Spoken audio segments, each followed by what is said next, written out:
This is Speak of the Devils on AZ Family Sports. Welcome to Speak of the Devils, the premier TV show for Sun Devil football. I'm Brad Denny with 3TV. And I'm Joe Healey with DevilsDigest.com. Joe, it is the last game of the season. This year has flown by. It's been filled with some ups, mostly downs in terms of the on-field results for the Sun Devils, but it all comes down to the duel in the desert this Saturday against U of A.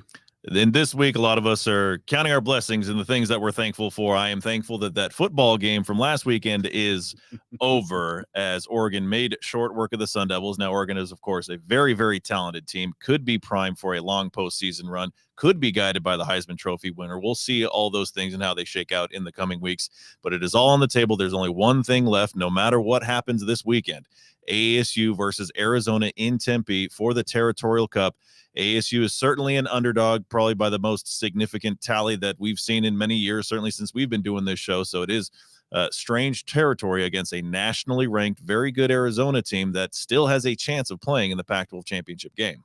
Now, we'll certainly break down that game a little bit later on, but, of course, the Territorial Cup matchups are known for weird things happening, and for ASU to get that win and get the cup back in Tempe, you're probably need some weird things to happen. But we'd be remiss, of course, didn't talk about ASU's defeat last Saturday at the hands of the Oregon Ducks. Now, I think we're both of the similar mindset that Oregon Ducks are a legitimate national title contender, a college football playoff contender.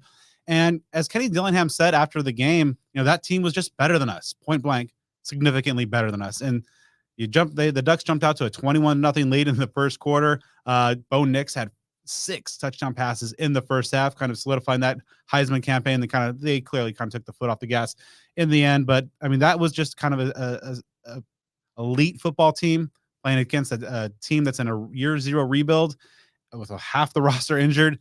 And I mean, as you mentioned, Joe, kind of thankful that game finally came to an end. Yeah, I mean, you can't really hate it. Obviously, if you're a Sun Devil fan, you're very frustrated by it. But Oregon, again, a tremendously talented team. It's my belief that they should beat Oregon State this weekend. They should go on to the Pac-12 championship game and win that. And heck, they could even make a run in the college football playoff. I was talking to people, at the game last weekend that we see Oregon, Georgia, and some Dan Lanning type of homecoming situation. That would not terribly surprise me. But yeah, 42-0 halftime deficit that the Sun Devils faced. Watched a lot of ASU football in my days, and these would be, memories that I certainly wouldn't want to keep in my brain for very long. I don't know that I've ever seen a 42-0 halftime deficit. So that was, again, you got to tip your cap to Oregon. They are peaking at the right time. We'll see if that continues, but just a tremendously talented offense and defense as we broke down last week. It's difficult for any team to go toe-to-toe with, much less a Sun Devil team that, been taking a lot of risks, gambling a lot, especially on offense with formations and play calling and things like that. And in the scenario that they faced at UCLA, that worked, but they ran right into a brick wall against the Ducks last week. Yeah, the Ducks are one of the most complete teams in the entire country, and a playoff and title contender as well. So it'll be interesting to see exactly what Oregon's able to do here in the coming weeks and their attempt to get the hardware there. But talking about what this game means, go look at the last month, Joe, for this Sun Devil team in terms of leading into this Territorial Cup matchup against Arizona. They get the big win against Washington State, where all 3 phases kind of finally came together. The offense was clicking, 38 points in that matchup. The defense did pretty well. And then the next week at Utah, utter destruction, 55-3 loss there. And ASU comes back in the Rose Bowl the following week. Another defensive masterclass by defensive coordinator Brian Ward, a 17-7 win with some creative offense. And then, of course, the destruction last week. And so it's interesting. Like, this is obviously going to be in a kind of a year 0 rebuild. It's going to be a process. Where do you see, Joe, just in terms of just like these up and down results of these last 4 weeks? I mean, the superstitious Sun Devil fans will say, okay, so ASU is due for a win now on this alternating thing. The way that I've looked about it, I've put some thought into it the last few days, is this season for ASU is kind of like a bell curve, if you think about it. You've got the 3 wins. You've got 3 games where ASU is completely obliterated. Fresno State, Utah, and Oregon. And then you have the 4 games where they were generally competitive. Oklahoma State to an extent, obviously USC, and Cal as well. And within that, spectrum, you have different chunks of how ASU has performed. So we'll see how this factors in that sort of thing. But yeah, it's really interesting and tough to really put your finger on, why it's happening, how you can have very impressive defensive performances and then get slaughtered by an offense like Utah's, not talking about Oregon, but Utah's that hasn't really been doing too much. Oregon, for that to happen as it did last week is not massively surprising, even though it's disappointing. So it certainly says something to the resolve of this Sun Devil team that they've been able to battle back and win games such as Washington State and UCLA.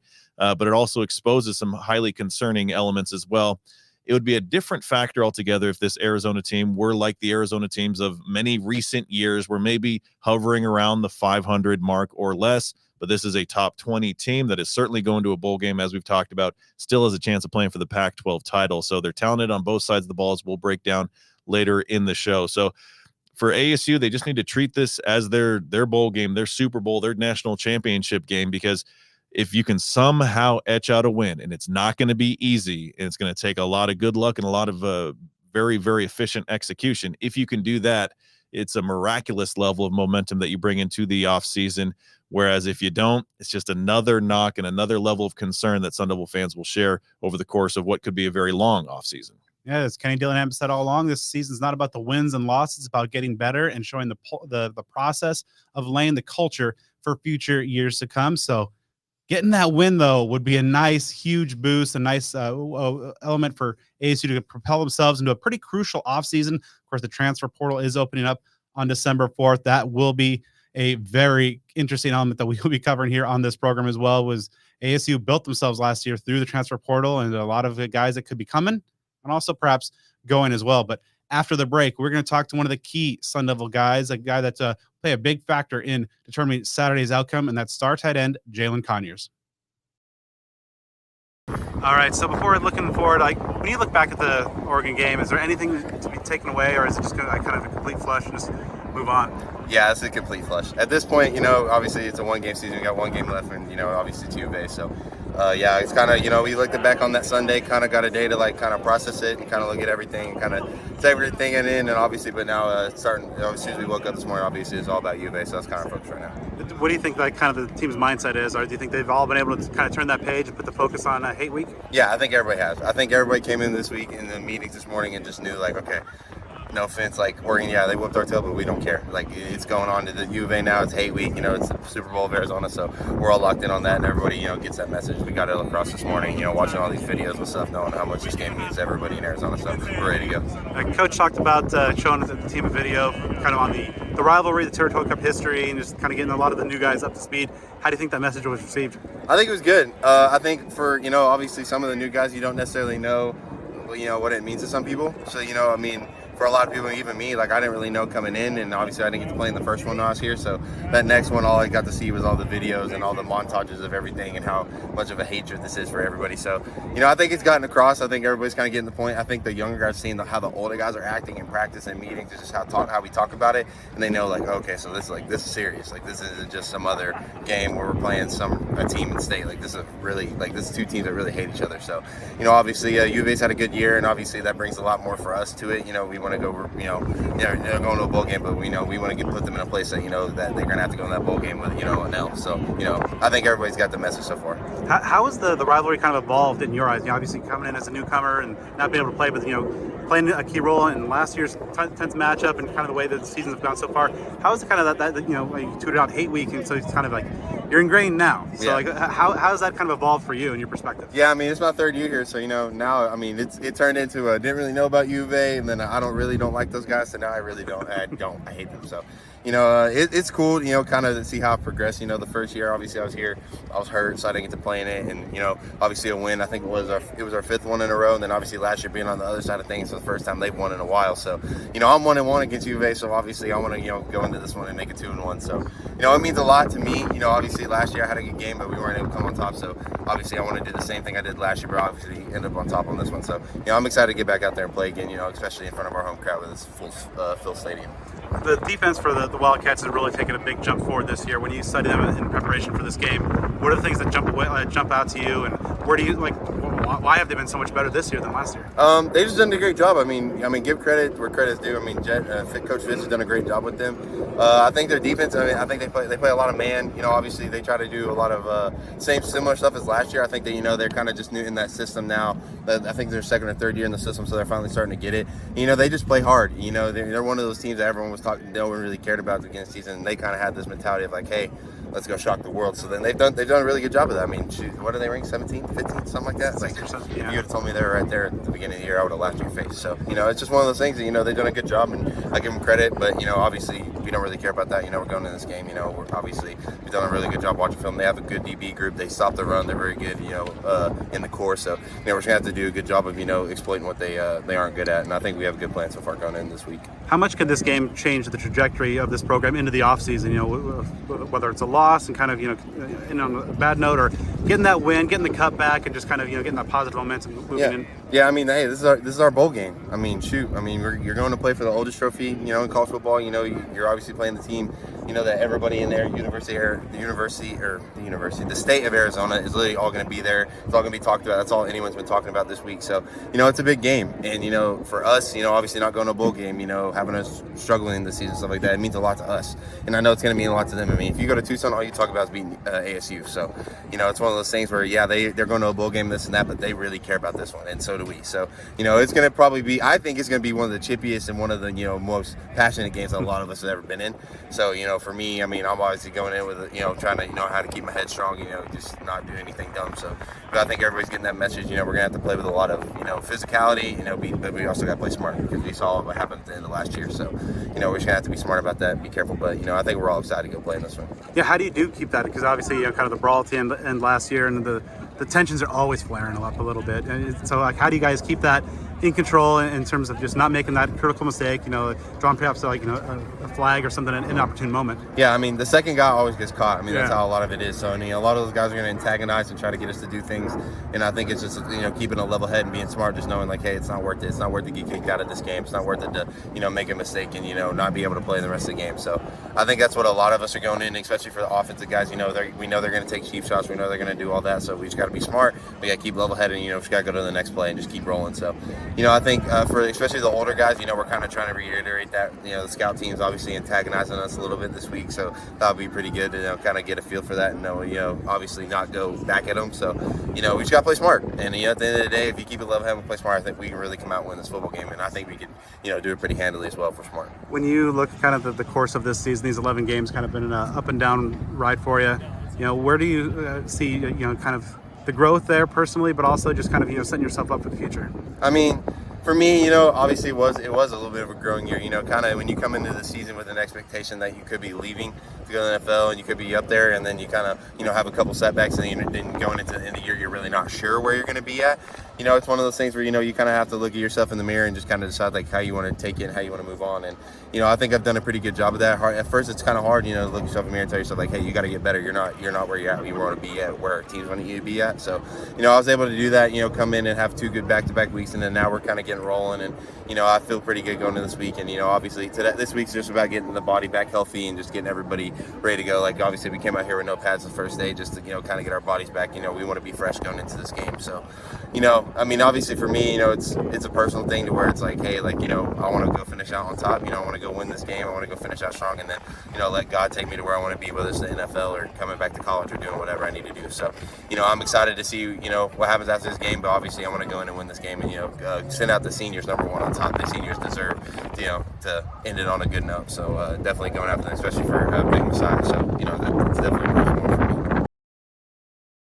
Welcome back to Speak of the Devils. Now, as the Sun Devils prepare to face Arizona in the annual Duel in the Desert, it's a good time for a Territorial Cup-themed Sun Devil stock report. I'm going to throw 6 Sun Devil stocks Joe's way. He'll either buy or sell them, starting with, while ASU, of course, wants to win this game and get the cup back in Tempe, they need to win this game and bring the comeback to Tempe. I'll go ahead and buy that, because you need to have some sort of momentum, some sort of positivity in this season. It's very rare if you look back on it. The last time Arizona won back-to-back games in this series was 2008 and 2009. It's happened seldom for the Wildcats in the last 25 years or so. So that's a big deal if they're able to get back-to-back games.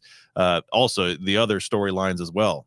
at this moment, until it's proven otherwise, Arizona has a chance to get to the Pac-12 championship game. So that's something that ASU can possibly deprive them of as well. So all things considered, ASU desperately needs some boost, and this would be a boost of all boosts if they can get that done.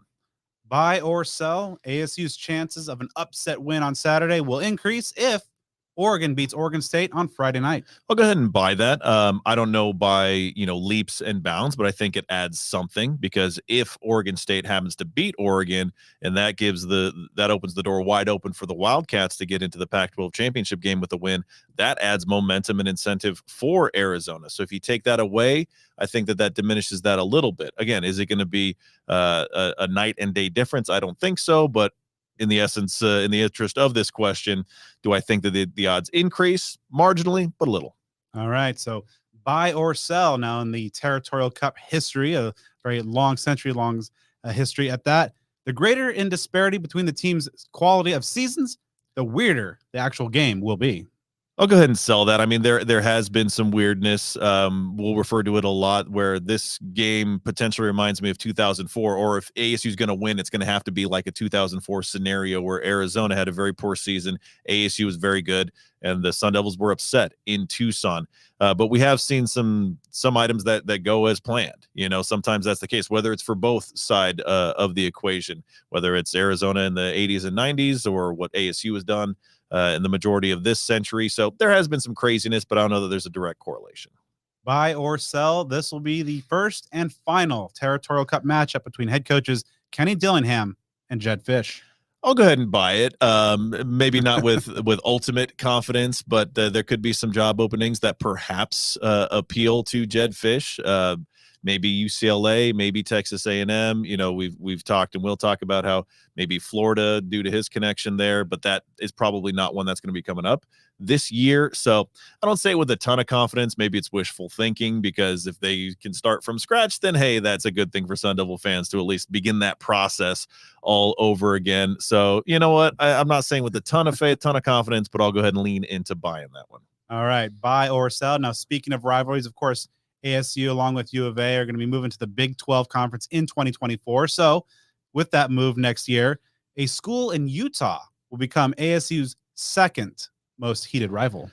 So then I guess I have to buy this one, because it's almost more process of elimination than anything else. Because if you're looking at the schools that join ASU, that would be, of course, Utah, Colorado, Arizona. For taking Arizona out of the equation for this one, looking at the number 2 rival, quote unquote, Colorado, just not a lot of history between ASU and the Buffaloes. I think, their first meeting was back something like 2006. So even in the conference, the last 10 plus years hasn't really done a lot to get that going. The other schools that are in the Big 12, ASU has some history with like a Texas Tech from back in the day, that sort of thing. But you're really grasping at straws if you're trying to find another school in the Big 12 that ASU has much history with. So if you have to assign a second tier rival, which up until now I would have said UCLA, given some factors, I think you have to go with Utah. And finally, buy or sell, the outcome of Saturday's game will have a significant impact on the course of ASU's offseason. Oh, I'm going to buy that all the way. If you're talking about the most important thing of not only getting a new athletic director, that's the most important, but the NIL surge that ASU is trying to ignite, both with the departure of Ray Anderson and whomever comes in as new athletic director. If you can beat the Wildcats, that is a big deal, big feather in the cap for Kenny Dillingham, something that he can, take out on his fundraising efforts or what the athletic department does as a whole. That is a massively high note to end this season on. And if you don't, then that's just one thing that might hold people back from getting involved. Welcome back to Speak of the Devils. It is here, the 97th installment of the showdown for the Territorial Cup, as the Arizona Wildcats come up to Tempe to face the Sun Devils. This game has a significantly different feel this year than it has in recent years. Of course, ASU won 5 straight from 2017 to 2021, that 70-7 win. Some of those wins seem like a long, long time ago at this particular point. The Wildcats come in with an 8-3 record in 11 games. They're ranked in the nation's top 20. Head coach Jed Fish in his third year doing a remarkable job. Pretty much a shoe-in for the Pac-12 Coach of the Year, and might even get some accolades on a national level. They are still in a position where they can possibly play for the Pac-12 championship, depending on what goes on with Oregon and Oregon State on Friday night. So if we take a quick look at the Wildcat team, this is already their highest win total since 2014. With another win, it could be their second best finish in the last 25 years or so. So this is one of the better Wildcat teams that's been around in the last quarter century. They started off 3-3, but they have won 5 straight. A big factor of that, Noah Fafita at quarterback taking over. He's 4th nationally in completion percentage at about 74%, 15th in the nation in pass efficiency. So what he does there, he's an efficient passer. Doesn't hurt that he's got 2 incredibly talented receivers, Jacob Cowing and then Territorial McMillan there. They've combined for 19 receiving touchdowns. Jonah Coleman at running back, almost at 1,000 yards himself. He'll get there probably by the end of the year. The defense, however, has taken a major step up. They are tied for 29th in team sack, tied for 12th nationally in red zone defense. So they're doing some things across the board, offensively, defensively, a very efficient team. And that's why you have them in a top 20 position, possibly ready to play for a Pac-12 title. It's going to be real tough for the Sun Devils. Typically, they come into these games, perhaps, the more talented and better teams. Not the case this year, of course, as Joe mentioned, the Wildcats are nationally ranked. So it's going to be an uphill battle. And so to get that victory for the Sun Devils, to bring that Territorial Cup back to Tempe, some of our keys, number one, attacking that Wildcat defense, you got to get that Scata Brooks combination with Cam Scataboo and DeCarlos Brooks, who should be back in action. That 1-2 punch out of the backfield. Those are 2 very talented running backs, guys who can bring some power and efficiency to this offense. And you're going to need to sustain some drives against the Cats to keep their offense off the field too. Easier said than done. Arizona has the 13th ranked rush defense in the country, only allowing a little over 101 rushing yards per game. Yeah, and so number 2, talking about Noah Fafita, a guy that is completing a lot of his passes, just simply does not make mistakes and just plays point guard, gets the ball to those playmakers. And so I think if you're ASU and your defensive coordinator, Brian Ward, you got to find some way somehow to get creative, bring some chaos and force some mistakes, force the Wildcats and Fafita into some uncharacteristic turnovers. And you can't let them get in the red zone. Arizona is 9th nationally in red zone offense. All right. And so number 3 and the final key, let's get weird. ASU has been, out of necessity, using some wild formations, some wild personnel decisions, a running back, a tight end, a quarterback as well, just using everything at their disposal. This is the final game of the season. The Territorial Cup's on the line. You're obviously not going to go to a bowl game. Empty the chambers, fire away with anything, and just get weird. No better time to get wild than against the Wildcats. I want fake field goals, fake kicks, fake punts, fake holds. Everything gets faked. Let's get weird. All right, so now looking at how we see the game playing out. So on Saturday, it's going to be the final time that these 2 teams are going to meet up as members of the Pac-12 Conference. It's going to be, I think, a hard-fought battle because these Territorial Cup rivalry games get a little weird, as we talked about. And just kind of sometimes the things don't necessarily fall where the odds makers think. However, I think that the disparity between these 2 teams is just too much so far this year. I think ASU is going to get the benefit playing at home with some weird bounces their way. Just not enough. Wildcats 31-28. It breaks my heart to have to say it, but I echo those. Final score: Arizona 34, Arizona State 21. Yeah, I think in the entire history of the 12 seasons of the show, Joe, I don't think we've ever chosen the Wildcats to win this game. And I don't know if they've been ranked as high or as significantly just better on paper than Arizona State. So it's tough, but we got to be fair, right? It's absolutely. We got to be fair, objective. And we'll break down our predictions, see how well they stack up on our next episode. Make sure to download the full podcast episode for greater insight. But we'll be back next week to examine the fallout of the Territorial Cup matchup and also be joined by a couple of special guests in studio to review ASU's 2023 season in whole.